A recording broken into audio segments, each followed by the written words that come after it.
자, 우리 고린도전서를 받고 이제 후서로 와서 계속해서 복음으로 변화되는 공동체 시리즈 6번째 시간입니다. 위로받은 위로자, 위로받은 위로자라는 제목으로 하나님의 말씀 함께 나누고자 합니다.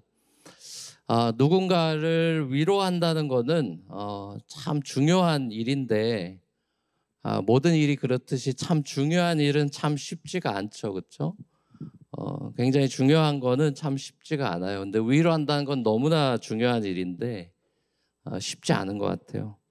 우리가 특히 장례식에 가서 누군가를 위로한다는 것 힘들죠, 그렇죠? 무슨 말을 해야 될지 모르겠죠. 또 부모님이나 자녀들의 질병 문제로 이렇게 큰 어려움에 빠지신 분들을 우리가 위로한다는 것도 굉장히 힘든 일입니다. 기독교인들이 흔히 기도할게요 라는 어쩌면 힘없는 이 말 외에 딱히 할 말이 없는 경우가 많아요. 그리고 어떤 경우에는 내가 기도해도 이 상황이 별로 바뀔 것 같지 않은데 그렇게 좋아질 것 같지 않은데 라는 그런 솔직한 마음도 우리 안에 막 돌아다니기 때문에 우리가 하는 위로에는 더욱 힘이 없음을 느낄 때가 많은 것 같아요. 내가 기도하면 다 응답된다라는 그런 맹신이나 또 내가 기도해봐야 다 소용없다라는 그런 불신, 이 모두가 양극단일 텐데 이 모두가 그리스도인의 삶에 있어서는 굉장히 위험한 것이죠. 어려움에 빠진 사람들을 위해 우리가 기도하는 가장 결정적인 이유는 우리가 기도해서 기도를 응답받는 게 가장 큰 목적이 아니에요. 그거부터 우리가 기도 생활에서 점검을 해야 되죠. 우리가 큰 어려움에 빠진 분들을 위해서 기도하는 가장 결정적인 이유는 그 기도가 응답이 되냐 안 되냐라는 그 기도 응답 자체에 있는 것이 아니라 그 어려움에 나도 동참한다라는 데 의미가 있습니다. 마음으로 또 몸으로 그 고난에 함께 동참하는 것이 기도예요. 그러니까 이런 의미에서 기도라는 것은 과정인 것입니다. 그러니까 내가 한번 기도해 줄게가 아니라 기도는 과정이에요. 고난이 어려운 이유는 끝이 보이지 않아서인 경우가 많죠. 지난주 우리 그 고난주간 특별 부흥회 때 김병현 목사님께서도 말씀해 주셨듯이 결국 고난이라는 문제는 이 why와 how long, 왜 나에게, 그리고 왜 이게 언제까지냐, how long, 시편에 다 이 얘기죠. 자, 이유를 몰라서 힘들고 이게 언제 끝날지 몰라서 힘듭니다. 자, 근데 우리가 알다시피 고난이라는 거는 우리 모두에게 불어닥치는 폭풍우와도 궂은 날씨와도 같은 거죠. 모두에게 그 날씨가 오죠. 우리 모두는 저마다의 고난의 무게를 견디면서 살아갑니다. 똑같은 인생길을 걸어가는 사람이 단 한 명도 없듯이 우리가 겪는 이 고난의 길도 이 자리에 있는 분들이 다 달라요. 자녀가 없으신 분들이 겪는 그런 고난이 있고 또 자녀가 한 명 있어서 그런 겪는 고난이 있고 자녀가 여러 명이라서 겪는 고난이 또 있습니다. 고난은 사실 그런 점에서 상대평가가 아니라 절대평가하기 때문에 우리는 이 고난에 대해서 대할 때 비교하면 안 됩니다. 내 고난이 크냐, 누가 고난이 크냐 이런 비교는 고난에서는 아무런 의미가 없어요. 고난은 상대평가가 아니라 절대평가입니다. 왜 저 사람들은 저렇게 행복해 보이는데 나는 왜 이렇게 불행한가? 이런 마음이 들 때가 사람이 있죠. 내가 뭔가 대단한 성공을 바라는 것도 아니고 그냥 큰 어려움 없이 그냥 적당한 어려움만 이렇게 헤쳐나갈 수 있는 어려움만 고만고만한 어려움만 경험하며 살고 싶은 것이 사람 마음 아니겠습니까? 자, 그래서 현대인들의 우상은 이 대단한 어떤 석세스, 성공이라기보다는 편안함이라고 많이 얘기하죠. 컴포트죠. 그래서 현대인들의 우상은 성공이라기보다는 요즘 시절에는 편안함입니다. 자, 근데 고난이라는 것이 우리 삶의 이 편안함을 망가뜨리잖아요. 우리를 불안하게 만들고 두렵게 만들고 또 피곤하게 만들죠. 그래서 때로는 깊은 우울에 빠지기도 하고 절망의 나락으로 떨어지기도 하고 더 심해지면 무기력해져서 하루 종일 잠만 자거나 하고 싶은 게 없어지는, 그래서 지하 깊숙한 곳으로까지 인생이 끌려 내려가기도 하죠. 다윗의 표현을 그대로 빌려오면 사망의 음침한 골짜기를 걸어가는 느낌이 드는 거죠. 자, 오늘 사도 바울이 자기가 개척한 교회인 이 고린도 교회 성도들에게 자신 안에 있는 깊은 속마음을 털어놓으면서 자기도 정말이지 너무나 깊은 우울함과 절망을 경험하고 정말 빨리 죽어버렸으면 좋겠다. 이게 사도 바울의 심정이에요, 여러분. 더 이상 인생을 별로 살고 싶지 않다. 그런 걸 자기가 경험했다고 솔직하게 고린도 교회 성도들한테 바울이 터놓습니다. 아시아 지역에서 겪었던 환난 때문에 너무 힘들어서 정말 죽고 싶었다 라고 얘기해요. 어떻게 표현합니까? 사형 선고를 받은 것 같았다. 거의 죽음의 문턱에까지 갔었다라고 말을 하죠. 자, 그런데 하나님께서 자기를 이 죽음의 고비에서 건져주셨습니다. 이렇게 고백을 하면서 편지가 시작되고 있습니다. 자신의 이러한 경험을 나누면서 비슷한 처지로 고난받고 있던 고린도 교회 성도들을 위로하고 있는 셈인데요. 자, 고난받는 사람에게 가장 큰 최고의 위로자는 내가 당하는 이런 고난과 비슷한 고난을 통과하고 있는 그 사람이잖아요. 그렇죠? 근데 이제 우리가 주목해야 되는 거는 단순히 바울이 나도 당신들처럼 그런 고난을 다 겪어봤어. 너희도 다 괜찮아질 거야. 자, 이런 일반적인 어떤 조언이나 위로를 전하고 있는 게 전혀 아니라는 걸 아셔야 돼요. 이 오늘 본문에 위로라는 말이 10번 나오거든요. 5구절에 위로가 계속 위로 하면서 10번이나 나와요. 근데 이제 오늘 패시지를 여러분 읽을 때 잘 읽어야 되는 거는 나도 당신들만큼 고생해봤습니다. 나도 인생 살 만큼 살았고 고생 많이 했으니까 내 말 들어보십시오. 나도 여러분 충분히 이해합니다. 이제 그런 수준이 아니에요. 그게 오늘 패시지 우리가 잘 들여다봐야 되는 부분입니다. 예를 들면 이런 거예요. 우리 세팅으로 맞추면 이제 애를 키우고 애들 막 대학 보내고 이런 50대 60대 되신 분들이 20, 30대 이제 육아하는 엄마들 힘들어하는 분들 보고 나도 다 애 키워봤다. 그거 뭐 이렇게 힘들어하나? 힘들지. 괜찮아. 좋아지. 애 이제 크면 금방 클 거야. 여러분 그 말 들으면 어떠세요? 20, 30대 애 키우는 분들. 아멘. 이렇게 맞습니다. 이렇게 됩니까, 여러분? 안 되죠. 그렇게 잘 안 될걸요. 라떼라고 그냥 듣고 싶지 않을걸요. 바울이 지금 그런 얘기를 하는 게 아니에요. 나도 당신들만큼 당신들 지금 고생한다 그래. 내 고생에 당신들이 갖다 댈 수 있어. 이런 얘기를 하고 있는 게 아니에요. 굉장히 중요한 포인트예요, 여러분. 자, 그런 종류의 위로는 자기 개발서적 몇 개만 읽어도 되고 세바시 강연 같은 거 몇 개 고난에서 통과한 사람들 몇 개 들어봐도 기독교적인 표현으로 은혜를 받을 수 있어요. 사도 바울이 하는 위로는 그런 게 아닙니다. 사도 바울의 위로는 철저하게 복음에 기초하고 있어요. 이게 굉장히 중요한 거예요. 이게 오늘의 핵심 포인트예요. 사도 바울의 위로는 복음에 기초하고 있습니다. 사도 바울의 위로에 등장하고 있는 주어는 바울 자신이 아니에요. 사도 바울에게 이 위로의 주어는 철저하게 하나님입니다. 바울은 고린도 교회 성도들에게 하나님이 어떤 분인지를 리마인드 시켜줍니다. 네가 하는 고생은 고생도 아니야. 이런 애티튜드가 아니에요. 하나님이 어떤 분인지를 리마인드 시켜줘요. 제일 먼저 바울이 하나님에 대해서 어떻게 표현합니까? 3절에서요.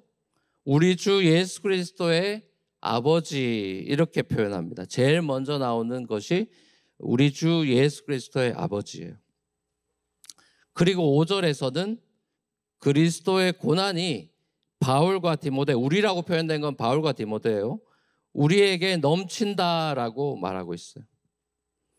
자, 이게 무슨 말이냐? 바울은 그리스도인으로, 크리스찬으로 당하는 고난이 그리스도가 받은 고난에 우리가 참여하고 동참한다라는 개념을 항상 가지고 있어요, 바울은.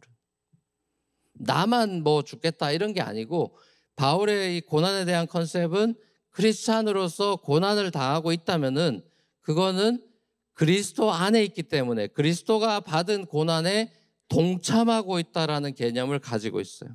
그러니까 연합의 개념이죠. Union with Christ예요.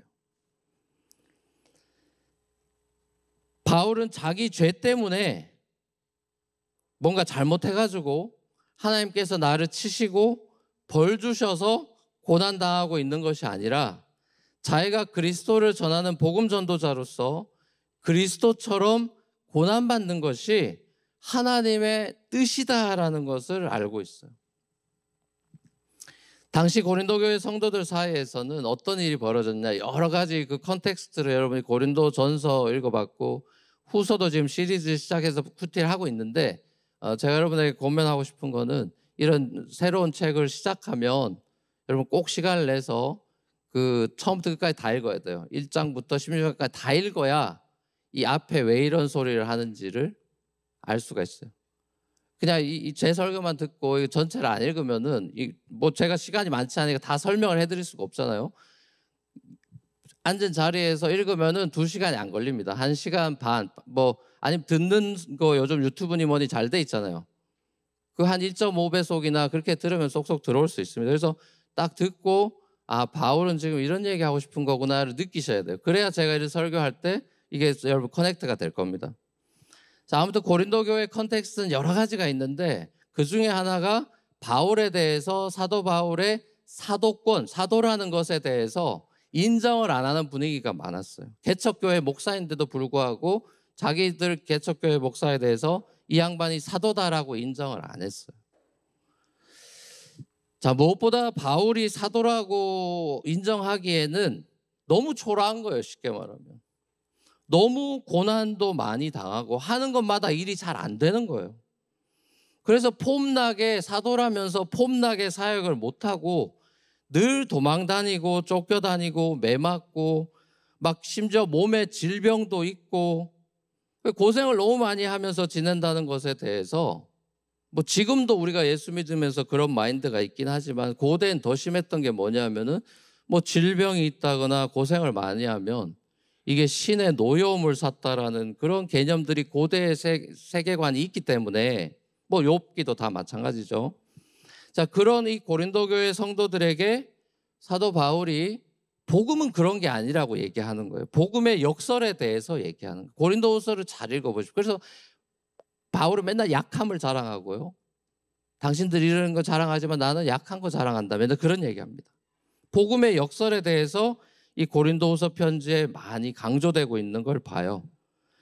바울에게 이런 일들이 일어나고 죽을 고비를 넘기고 하는 이유는, 하나님이 바울한테 뭔가 못마땅해서 너 좀 훈련 좀 받아야 되겠다 해서 노하셨기 때문이 아니라, 바울이 하나님을 온전히 신뢰하기를 하나님이 바라시기 때문이라고 바울 스스로가 고백을 합니다.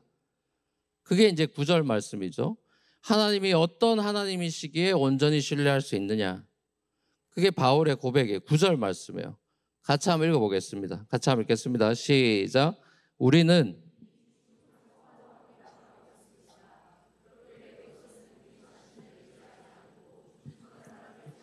하나님을 의지하게 하기 위함이었습니다. 아멘. 예. 죽은 자를 살렸다는 것은 죽은 예수를 살린 부활 사건, 우리 지난주 부활절에 했던 그 얘기죠. 하나님이 부활의 하나님이다. 죽은 사람을 살리시는 부활의 하나님이시다. 그러니까 다시 말하면 하나님은 우리를 고난과 죽음에서 건져서 구원해 내시는 능력의 하나님이시다. 자, 그러면서 이 하나님이 우리의 희망입니다. 바울은 그 고백을 하는 거예요. 자, 그러니까 사도 바울이 고난 중에 있는 이 고린도 성도들을 위로할 수 있는 이유는, 내가 그런 거 다 겪어봤어가 아니라 그런 고난 중에 자기가 경험한 우리 주 예수 그리스도의 아버지이신 하나님의 위로가 고린도 교회 성도들에게, 자신에게 임했던 그 위로가 고린도 교회 성도들에게 있다는 것을 리마인드 해주는 거예요. 바울과 디모데가 그리스도의 고난과 위로에 우리가 동참하고 있듯이 고린도 교회 성도들도 그리스도 안에서 바울과 디모데처럼 같은 위로와 고난에 동참하고 있다라고 얘기해 주는 거예요. 우리도 그리스도의 고난과 위로에 동참해 있고 당신들도 그 안에 들어 있습니다. 그 얘기를 하는 거예요. 자, 바울이 자기가 겪은 고난과 어려움의 과정을 이제 통과하면서 하나님을 더 깊이 알게 되었죠.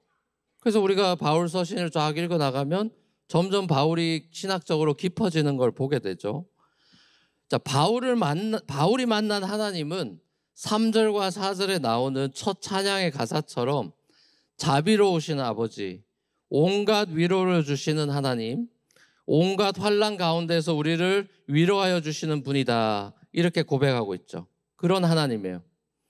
자, 그리스도인들은 예수님처럼 이 땅에서 억울하게 고난을 받고 살겠지만 그 고난 속에서만 사는 것이 아니라 그 고난 가운데 함께 하시는 하나님의 위로를 예수 그리스도로 말미암아 경험하게 됩니다. 이게 바울의 티시스예요.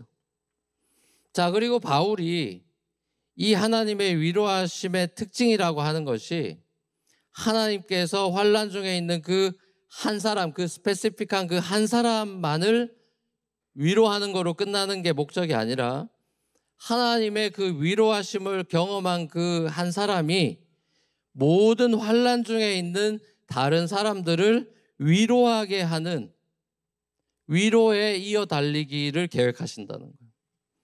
위로의 서클을 계획하신다는 거예요. 그래서 빌리 그레이엄 목사님 같은 분도 이런 말씀을 하셨어요. 하나님께서는 단지 우리를 위로하시기 위해서 우리를 위로하는 것이 아니라, 이걸 만약에 우리가 아니라 나라고 표현해도 될 것 같아요. 하나님께서 단지 나를 위로하시기 위해서 나를 위로하는 것이 아니라 나로 하여금 위로자가 되도록 하시기 위해서 나를 위로하신다. 무슨 말인지 아시겠죠? 여기도 위로라는 말이 많이 나와서 막 헷갈리죠? 나만 위로해 주려고 하나님이 위로해 주시는 것이 아니라 내가 하나님의 위로를 받는다면 그것은 누군가를 위로하는 위로자가 되게 하시기 위해서 나를 위로하시는 거다. 그게 고린도후서 1장 6절에서 바울도 깨달은 거예요. 6절 말씀 같이 한번 읽어보겠습니다. 시작. 우리가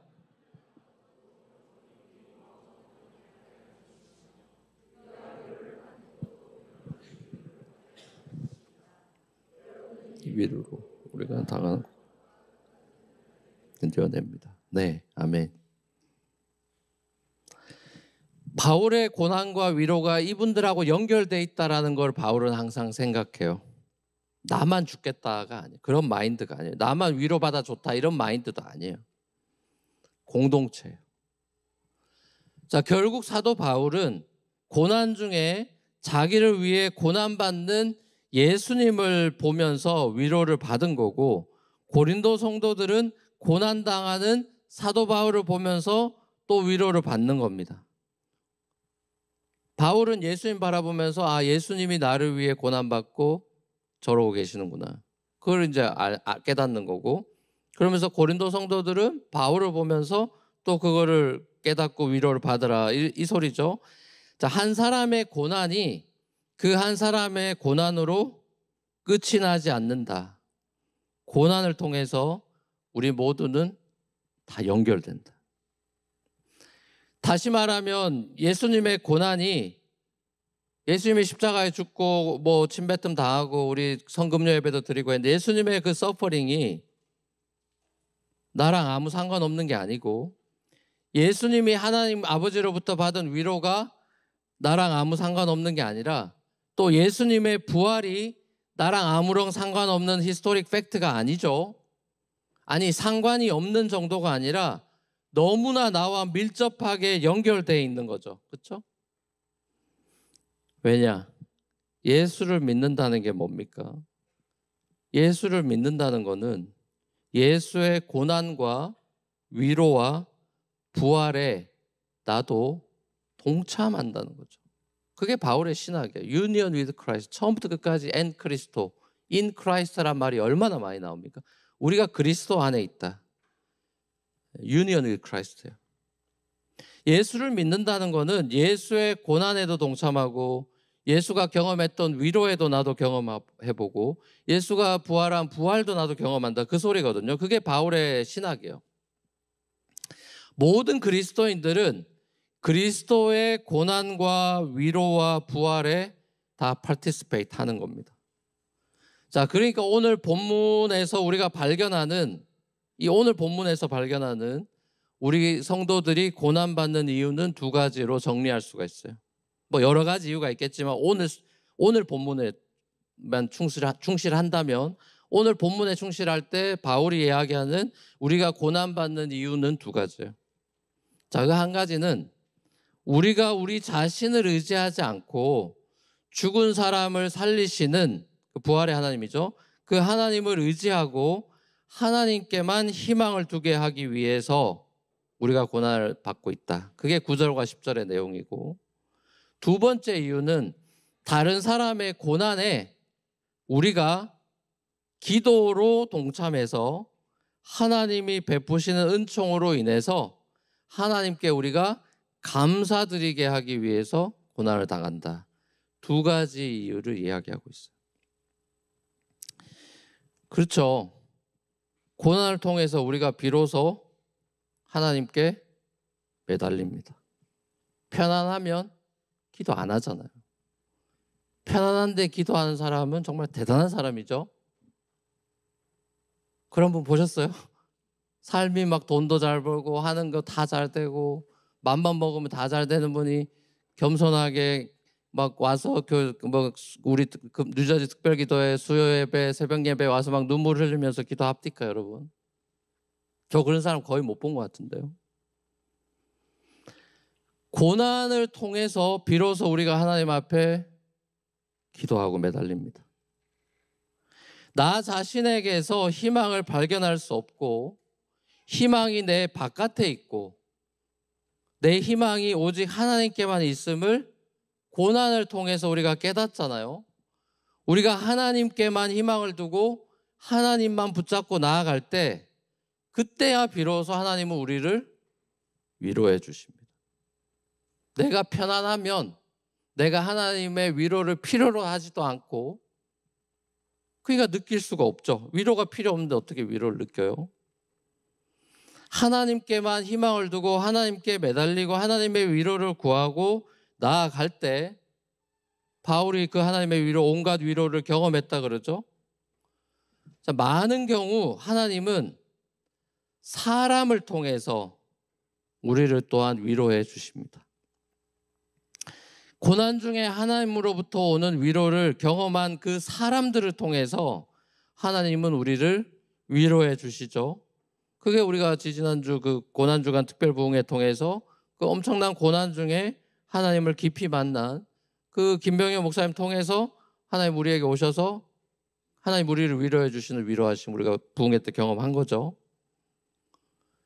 우리 교회 안에서도 혼자서는 감당하기 어려운 그런 고난을 통과하는 지체들이 있습니까? 없습니까?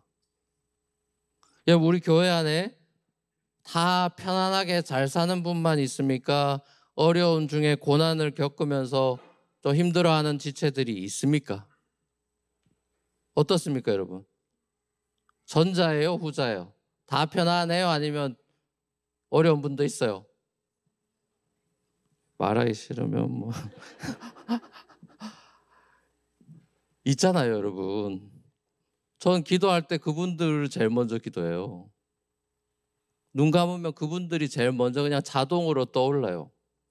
잘 사는 분들 별로 기도 안 해도 되잖아요. 아닌가요? 그런 분들도 기도해야 되나? 보면 편안하게 잘 사시는 것 같아. 근데 그런 분들을 위해서는 기도가 잘 안 나오는데 힘들어하고 눈에 밟히는 분들, 늘 걸어가도 걱정이 되고 그런 분들은 기도가 절로 나오던데요. 여러분, 우리 교회 안에 그런 분들이 있습니다. 여러분 순환에도 있고 다른 순회도 있고요. 우리 청년들 중에도 있고 대학생들 중에도 있고 있어요. 우리 스텝 미팅 하면서는 그런 분들을 위해서 기도하고 그런 분들에 대해서 나누고 기도하고 질병으로 경제적 어려움으로 여러 가지 고난을 통과하고 있는 지체들을 위해서 우리가 할 수 있는 게 사실 별로 없잖아요, 여러분. 뭐가 있겠어요? 그렇죠? 우리가 할 수 있는 최고의 무기이자 특권은 기도예요. 기도로 협력하는 거예요. 위로하시면 하나님이 주시는 거 아니겠습니까? 우리의 기도를 통해서 하나님께서 우리 자신을 변화시키시고 어려움을 당한 지체들에게 하나님이 특별한 은총을 베풀어 주실 것을 기대하고 소망하는 마음으로 기도하는 거죠. 근데 그게 단시간에 벌어지진 않아요. 그래서 인내가 필요하고 기도는 반짝 행사가 아닌 것이에요. 기도는 과정이에요. 그래서 우리 온 교회가 고난 중에 우리와 함께 하시는 하나님, 우리를 온갖 위로로 위로해 주시는 하나님께 하나님이 감사드리는 순간을 주실 것입니다. 예, 아멘이 있어야 되는데 여기서. 우리를 온갖 위로로 위로해 주시는 하나님께 우리 온 성도들이 감사를 드리게 되는 순간을 주실 거예요. 사랑하는 우리 뉴프론트 교회 성도 여러분, 고난이 우리를 절망으로 끌고 가죠. 깊은 우울로, 때론 무기력으로, 안 될 것 같다는 절망적인 생각, 부정적인 생각으로 고난이 우리를 절망으로 끌고 가지만 우리 하나님은 우리의 고난 중에 우리를 희망으로 어떻게 하든지 끌고 가시는 우리 주 예수 그리스도의 아버지이십니다. 죽은 자도 살려버리시는 부활의 하나님이십니다. 우리를 건져주셨고 지금도 건져주고 계시고 앞으로도 건져주실 우리의 영원한 구원자이십니다. 고난 중에 우리 하나님만 의지함으로 위로의 하나님을 경험하고 그 위로로 위로가 필요한 사람들에게 위로자가 되어 살아가는 저와 여러분의 삶이 되시기를 우리 주님의 이름으로 간절히 축원합니다.